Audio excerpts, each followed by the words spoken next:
Now to discuss this further, we have ICC Assistant to Counsel, Attorney Cristina Conti rather, joining us today via Zoom. Good morning. Okay, via line, on the line. Good morning. Yes, on the line. Yes, good morning po. Yes, Attorney, good morning. Thank you for joining us. Let's get right to it po. No? May ICC arrest warrant na po ba talaga against former President Duterte? Because a lot of news came out over the weekend. Hindi ko makumpirma yan. We're not in a position to do so. The two agencies na pinakamabilis magkumpirma niyan would be the court itself or the Philippine government kung if they have received the warrant already. Yes, Attorney, baka naman you could enlighten us a little kasi over the weekend may reports that there are different kinds of warrants, no? What possibility ang masiserve kay former President Rodrigo Duterte? I understand there is a warrant for a preliminary warrant ang tinatawag. Baka kung sa court, Yes. Technically it's a warrant of arrest. Pero ang isensya kasi noon ay habang tuloy-tuloy ang investigation, meron na or pwede nang mag-issue ng warrant of arrest kahit hindi pa tapos. Kaya yun yung parang tinatawag siguro na preliminary warrant of arrest. Okay. Pero warrant of arrest lang din talaga yun. So detention ang abot pa rin niya? Detention talaga. Kasi yung itsura ng court, kasi international court siya, sanay siya na may magtatakasan na. Kaya yung warrant of arrest, inaalaw na kahit hindi pa tapos yung investigasyon. Ang investigasyon kasi, ang status niyan, hahanapin kung sino ang most responsible for crimes against humanity. Usually, nasa matataas na posisyon yan. Kaya may oportunidad na sumakas. So let's say for example po totoo po itong sinasabing red notice ng ICC ng pag-aresto kay dating Pangulong Rodrigo Duterte. Saan po ba siya dadalhin if ever? Sa The Hague, which is the seat of the court. Sa Netherlands yan, sa may Europe, dahil basic yun, di ba? Maski sa Pilipinas, ako pasensya na, nasa LRT ako maski sa Pilipinas ay dinadala yung akusado doon sa pinakamalapit na detention facility or jail doon sa korte. Kasi ang objective niyan ay maiharap mo sa korte. Walang exemption yan or exemption kapag hulihan na. Although pwede siyang mag-apply ng tinatawag na temporary liberty or bail. Okay. Citing very exceptional circumstances. Pero sa kaso niya, I doubt na papayagan siya kasi matindi yung kaso, crimes against humanity. This is the worst kind of crime that you could commit. Attorney, I'd like to talk about a little kasi ang daming naglalabasan over the last few months, no, about the options that the government can take pag may arrest warrant na po, no. One was of course pinag-uusapan through Interpol, pero ano po yung mga other options in order to, let's say, he does not come lawfully, si former President Duterte? May resistance. Yeah. Alam nyo, yung Interpol ang pinaka-viable. Kasi, I just discovered now, chinek ko, Hong Kong, China are also state parties or members of the Interpol. But hindi sila member ng ICC. Tayo din, gano'n ang sitwasyon natin. Kaya yung cooperation for data exchange ay doon possible dahil kailangan magbahagi ng informasyon tungkol sa mga internationally wanted criminal. Pero yung other option, yung other options of course would be diplomatic. Nandyan yung extradition, yung maire-request yung isang bansa para operational exchange. Tayo naganansya dyan dun sa paghanap at pag-aresto kay Alice Guo. Tapos ngayon tayo naman ang hindi ba to return. Attorney, are you still there? Can you hear us okay? Attorney? Yun ako. Okay. Narinig nyo? Yes, we can hear you now. Okay, so given that the Philippines po withdrew from the Rome Statute noong 2019 and in the first year of the BBM administration, medyo firm yung stand nila at that time na hindi dapat makialam ang ICC. Ano po ba yung, let's say, implication or significance or importance po ng medyo nababago po yung stands po nila pagdating po sa ICC dito sa ating bansa? Siyempre, pabor sa mga biktima, lumuluwag ang pagkakataon or lumalaki ang pagkakataon na magkaroon ng hustisya. Kasi in the long run, para naman to sa mga namatayan, para sa mga na-torture, para sa mga hinuli, tapos kinulong ng walang dahilan. Yung war on drugs na yan, ang daming na perwisyo at tinira niya yung fabric of law and order in the Philippines, yung rule of law. Kaya pati sa totoo lang, pati sa profesyon namin, sa mga abogado at law students, importante yun na maibalik ulit yung konsepto ng Diyos. Yes, okay. Attorney, I'd like to talk about also, si VP Sara is named, I think, second respondent to this case. If may arrest warrant, possibility po ba they will also serve the arrest warrant to Vice President Sara? Una, i-clarify ko na wala pang sinasabing respondent dito sa kaso. Yeah, So, kasi sa totoo hindi pa kaso. Sa ngayon, inaalam pa kung sino yung mga possible na most responsible. Okay. Tapos yun lang yung kakasuhan. Pero I agree na may konsepto na kailangan nagot siya. Kung ang pinaka-responsable, Sara Duterte is among those who are responsible. Ang tanong lang kung siya ba ang pinaka. I think she would have been or she has been subject or part of the investigation sa pag-aalam kung sino ang responsable. Kasi mayor or vice mayor siya ng Davao sa period na covered ng ICC investigation. Yes.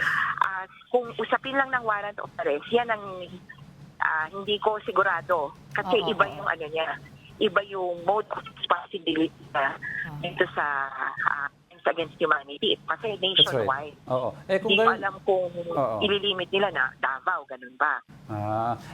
How about attorney si Senator Bato? Kasi he was yun ang pasok. one of the architects. Yeah, oo. Yes, Angelo. Kasi Bato and then even Oscar Albayalde were chiefs of police during the time that the killings were bloodiest, were most pervasive. Tapos talagang ang habol per killing na. O ilan namatay dyan? O dito 32. O dyan sa'yo. Ganun ang nila, parang pataasan. So, I would more like to say that the most responsible person for crimes against humanity committed in the Philippines, Duterte, Bato, and Albayalde. Given that, they were also the ones named in documents already.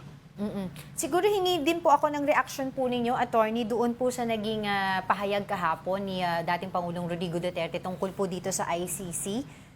Narinig niyo po ba yun na ginawa daw po niya ito, hindi po para sa kanyang sarili, hindi po para sa kanyang pamilya, pero para po sa bayan, para daw po mapanatili ang peace and order?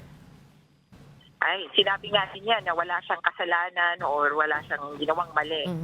Kita naman sa produkto, libo-libo ang namatay, more than 100,000 ang nakakulong or nakulong. Pero, nandun pa rin, talamak pa rin ang droga. Nakakadismaya pa nga nung Quadcom, ang maririnig namin, dinidikit pa siya, dinadawit na protektor ng isang drug lord. So, kung ano mang mga pinagsasalita niya, pinagbubulalas, mukhang pang-cover up lang pala. Hanggang ngayon, talamak ang droga. Kaya, kung ako sa kanya, aminin niya na mali at disaster ang kinalabasan ng war on drugs. Yun ang sinasabi ng facts ngayon. Alam ko na parang sa ano yan meaning, well-meaning naman ako, gusto ko sana ganito. Parang ganun at hindi maibigay sa kanya yung ganong presumption na well-meaning ka kasi grabe naman kadumi ng bunganga tapos grabe din yung mga inaamin na krimen pumatay na ako. Pero attorney, let's say for example, kasi over the weekend, sabi po nila, baka daw natunugan ng Duterte camp, kaya all of a sudden may unannounced na pagpunta siya sa Hong Kong. Doon daw ay sinalubong siya or humarap siya sa mga supporters niya doon. And apparently, sabi po ng Duterte camp, it was organized by the Kibuloy followers. Pero let's say for example, hindi po siya umuwi, manatili po siya sa Hong Kong. What will happen? Ay, yung kaduda-duda na yun nga. Kasi mag-election, local election start March 8, 28. Tapos parang sabi, merong araw ng Davao celebration, March 16. Yes. Kung hindi siya umuwi, malamang sa malamang ay nagtatago na, nagpapakanlong na sa China. O sabihin na natin, natin naman siyang Hong Kong. Kung maubos niya lahat ng hahanapin doon na, mga tourist attraction, di pumunta siya ng mainland China. Ito ay hindi member state ng ICC, admittedly, but it is a member of Interpol. So there is a chance still that they would enforce the warrant. doon sa China, if ever, hindi siya umuwi. Oh. Yes. Pero, attorney, with these developments mo na nangyari regarding the ICC possible arrest warrant, etc., masasabi po ba natin na may mga iba po talagang mga taga-ICC ang nagpunta po dito sa ating bansa over the past few months para po mag-investigate? Ang hirap umuo kasi yung security naman nila yung at risk. Pero, kasi lalo na ako, bilang para sa mga biktima, wala kami capacity to protect them. But I would say that the investigation is ongoing and it's going well. Okay. Well, we've been talking about, attorney, for the longest time, yung investigation, yung gathering evidence. But if a trial does happen and it does happen and pushes through, how long usually do these trials take? And ano, if found guilty, hypothetically, ano po ang parusang pwedeng abangan ng isang guilty person sa ganitong kaso? As to time, on the average daw, ang ICC cases take 8 years. Pero, may mabilis na cases. Merong natapos na ng 2 years. Meron naman yung parang pinakamatagal nila. Ito yung mga una na kaso. Kasi, syempre, growing pains, 10 years. So, pinakamatagal na yung 10 years. Average 8 years. Kasya pa naman sa kanyang lifespan. Kasi 78 na siya, di ba? 78 na ba? Oo. Gano'n ba, hindi ko alam yung life expectancy ng lahi nila eh. Pero parang yung nanay niya, well into her 90s ba or 80s? Oh, let's say, attorney, na-guilty nga. Anong klaseng parusa ang inaabangan Kulong. Kulong at pagbabayad ng danyos. Yung kulong sa ICC, sabi, lifetime, panghabang buhay. Pero may sa patakaran nila, nilagyan nila man ng cap. 30 years maximum. Okay. So, yun ang maximum. On the average yata, mga 10 or 12 years. Kasi yung isang tinitingnan ko na decision, 25 years yung gusto ng judge na Pilipino, tapos yung iba gusto 9 years lang. Okay. So parang medyo magaan sila, sabihin na natin. Pero ito, yung danyos ang kakaiba. Dahil malaki yung naapektuhan, talagang milyong dollars ang so, danyos po ito sa mga biktima, sa pamilya ng mga biktima po, tama, biktima. No? At siyempre, ang danyos, kailangan bayaran nung akusado. Pero, merong dagdag dito yung trust fund for victims. Iba't iba mga bansa nagko-contribute at sinasabing, well, alam namin, hindi naman magbabayad itong mga akusado. Either walang pera o kaya may iba pang humahabol sa pera nila. Kaya, tutulong kami para magkaroon ng reparation. At hindi malilimita na, magkano ba pera mo? Hindi ganon. Kundi, ano ba talaga ang deserve nitong mga biktima? At itong computation na ito medyo controversial at saka iba-iba kada insidente, pero mukhang gumana naman. Okay. May hinahabol din kami na tinatawag na collective reparation. Which is? Katulad ng pagbabalik ng paggagawa ng isang monumento, pagbabalik ng kabuhayan sa isang lugar. Kung sa insidente na binomba yung ospital or binomba yung church, di ibabalik o itatayo ulit yung church. So, reparations, not only danyos in the form of money. Okay, so but speaking of the victims na rin po, attorney, given the sensitive nature of the allegations, how does ICC ensure yung protection and safety of the witnesses? Meron po bang ganon? Yes, kung witnesses yan, may witness protection program. Ang medyo problema lang, limitado pa ngayon dahil hindi pa nga kaso na buo yung ICC situation natin, tawag sa atin situation. Hindi pa case. May limited immunity granted to them and protection. Depende yan sa circumstansya at kung anong sasabihin mo, pwede kang bigyan. Pag nagbukas na ito ng kaso, doon nakakagat yung full provisions of the Witness Protection Program of the ICC.